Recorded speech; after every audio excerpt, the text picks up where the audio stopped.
नमस्कार दोस्तों, स्वागत है आपका हमारे इस वीडियो में। दोस्तों, आज हम लोग बात करेंगे उत्तर प्रदेश पुलिस कांस्टेबल 6244, जिसका रिजल्ट आ चुका है, जिसकी कटऑफ भी आप लोगों ने देख ली होगी।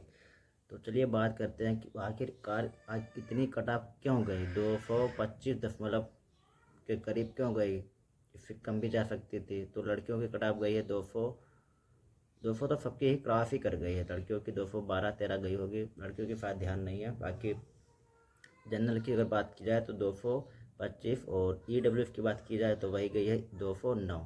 और फिजिकल के लिए ईडब्ल्यूएफ की कटऑफ गई थी दोस्तों 187। अब कितनी गई है 209, यानी कि कुल मिला के देखा जाए मोटा मोटा 22 नंबर कटऑफ बढ़ा दी गई। तो मैं आज आपको बताऊंगा कुछ ऐसे 5 फैक्टर जिससे आपको अंदाज़ा हो जाएगा कि आखिरकार इसकी कटऑफ इतनी ज़्यादा क्यों गई। तो चलिए सबसे पहले बात कर लेते हैं फिजिकल की। फिजिकल की कटऑफ 214 के करीब क्यों गए। देखो, पॉइंट नंबर एक क्या आता है कि 6 साल बाद जगह, यानी कि भर्ती लेट आना। भर्ती का क्या, लेट आना।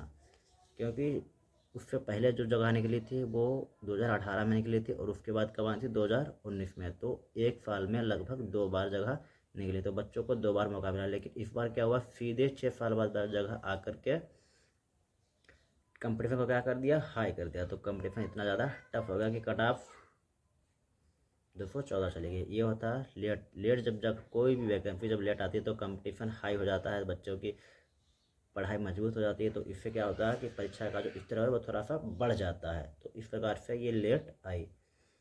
तो ये था कि भर्ती का लेट आना कटऑफ के लिए भी एक जिम्मेदार होता है। अब नंबर 2 पे आता है कि 3 साल की छूट। क्योंकि बच्चों जब जगह लेट आए तो उसमें क्या किया गया कि 3 साल का एज रिलैक्सेशन मिला, जिससे क्या हुआ कि बच्चों की संख्या बढ़ गई। जो पढ़ाकू लड़के थे, जो पढ़ने वाले छात्र थे, उन्होंने भी इसमें फार्म अप्लाई कर दिया और क्या किया कि कंपटीशन को थोड़ा और ऊपर उठा दिया। तो इस प्रकार से तो क्या हुआ कि एज रिलैक्सेशन मिलना भी एक कटऑफ के बढ़ने का एक संकेत है। ये जिम्मेदार है कि एज रिलैक्सेशन। अब चलिए बात करते हैं क्वेश्चन नंबर फैक्टर नंबर 3 की फार्म की संख्या। दोस्तों, इसमें फार्म की संख्या कितनी पड़ी, आपको पता होगा कि लगभग 47-48 लाख बच्चों ने इसमें फार्म डाला। अब जगह है 60,244, और पढ़ने और फाइट करने वाले हैं 50 लाख। सोचो, 60,000 जगह में 50 लाख बच्चे जब फाइट करेंगे तो किसी भी स्तर से आप परीक्षा का पेपर बना दें, पैटर्न बना दें, तो उससे क्या होगा कि बच्चे उसका उठा देंगे, उसका कटऑफ मेरिट उठा देंगे।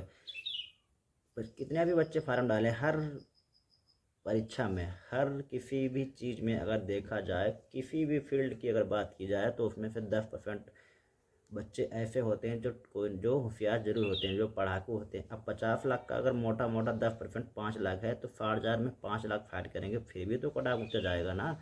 अगर 10% भी नहीं है, 5% है, तो भी लगभग 2.5 लाख बच्चे होंगे, और जगह तो है सिर्फ 60,000। तो 2.5 लाख बच्चे में 60,000 का चयन करना बहुत बड़ी बात होती है कि सब अपने आप में सब पढ़ाकू हैं, सब धुरंधर हैं, सब परीक्षा को देख के उड़ा देंगे, इस प्रकार से बच्चे हैं। तो ये भी एक हो जाता है। अब बात करते हैं कि फैक्टर नंबर 4 इस प्रकार से। अब बात आता है पेपर का आसान होना। देखो, पेपर इतना भी टफ नहीं था, आपको भी पता है, मैंने भी दिया है। मेरा 23 की फर्स्ट शिफ्ट में था, सेकंड शिफ्ट में था। तो आपने पता ही होगा कि इतना क्वेश्चन पेपर टफ नहीं था जितना लोग बता रहे हैं, जितना कि आपको लग रहा है कि आप काश थोड़ा पढ़ लिए होते तो आपका हो जाता है। देखो, मैंने रेलवे का दिया है, हाई कोर्ट का दिया है, और SSC का भी दिया है। तो मुझ इस हिसाब से देखा जाए तो उन सब से इसका स्तर थोड़ा सा आसान था। तो ये क्या क्या, भर्ती का लेट आना, 3 साल की छूट मिलना, फार्म की संख्या ज़्यादा पड़ना, और पेपर का कुछ आसान आना, इस प्रकार से देखा जाए तो ये कट ऑफ का क्या करता है, थोड़ा बढ़ा देता है।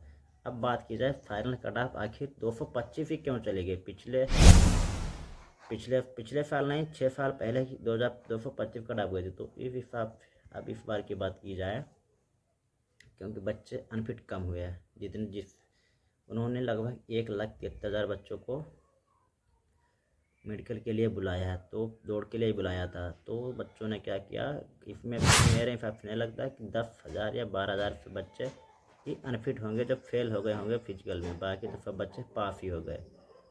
फिजिकल तो सबने पास ही कर लिया। कुल मिलाकर देखा जाए तो 1.5 लाख बच्चों ने फिजिकल पास कर लिया। अब 1.5 लाख बच्चों में से भी 6000 का चयन करना भी बहुत बड़ी बात होती है। तो इस हिसाब से उन्होंने क्या किया, 10 नंबर सीधा मेरिट और ऊंचा उठा दी। तो मेरा नहीं हुआ, मैंने फिजिकल पास कर लिया था। बाकी बताना आप लोगों का किसका हुआ है किसका नहीं हुआ है।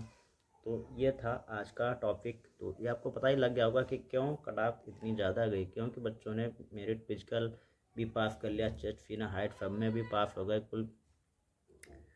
तो आपको पता ही होगा कि जब बच्चे पास हो जाते हैं, ठीक है, अब उनको चयन करना होता है 6000 का। अब ऐसा तो है ना कि वो वैकेंसी बढ़ा देंगे, वैकेंसी उतनी रहेंगी भले ही बच्चों को कम कर दें, ठीक है। तो क्या क्या इस हिसाब से बच्चे पास होते गए और मेरिट को थोड़ा और ऊँचा उठाते गए। कोई बात नहीं, अभी हाल ही में उत्तर प्रदेश के मुख्यमंत्री श्री योगी आदित्यनाथ जी ने घोषणा की है कि आने वाले अप्रैल अप्रैल में नहीं लगता है, बाकी लगभग मई की स्टार्टिंग या अप्रैल की एंडिंग में आपको 30 से 35,000 प्लस ईपी पुलिस कांस्टेबल की जगह दोबारा से आपको देखने को मिल सकती हैं। और हो सकता है इसमें भी एज की छूट दी जाए, एज रिलैक्सेशन इसमें भी मिला। अगर मिला तो फिर आपका टारगेट होना चाहिए 240, 240। 300 में से आपका अगर 240 टारगेट लेकर चल रहे हैं तब आप फाइनल और वर्दी तक सुरक्षित हैं, सेफ हैं। आपका कोई नहीं, आपकी जगह कोई नहीं ले सकता।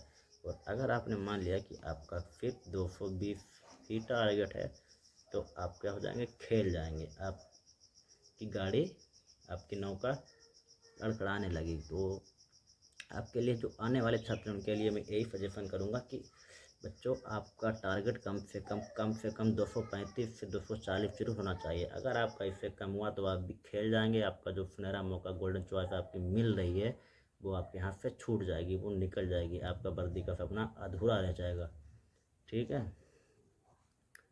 तो बाकी सिलेबस तो आपको पता है कि इसमें से लगभग 56 नंबर की रीजनिंग आती है, 20 नंबर की मैथ आती है और 37 नंबर की इसमें हिंदी आती है और 38 नंबर की इसमें जीएस आती है। ज़्यादा कुछ टफ नहीं होता, बस आपको अच्छा सा कॉन्सेप्ट क्लियर करना है और इस बार इस पूरी वैकेंसी को आपको टारगेट लेके चलना है और ये क्वालिफाई आपको करना है। लास्ट तक आपका फाइनलिस्ट में नाम आना है, प्लस मेडिकल में भी आपको फाइनल होना है। तो अगर आपको मेरी द्वारा दी गई जानकारी अच्छी लगी तो इसे प्लीज़ ज़रूर लाइक करना। मैं हूँ सौरभ, आपका छोटा भाई। थैंक यू, जय हिंद।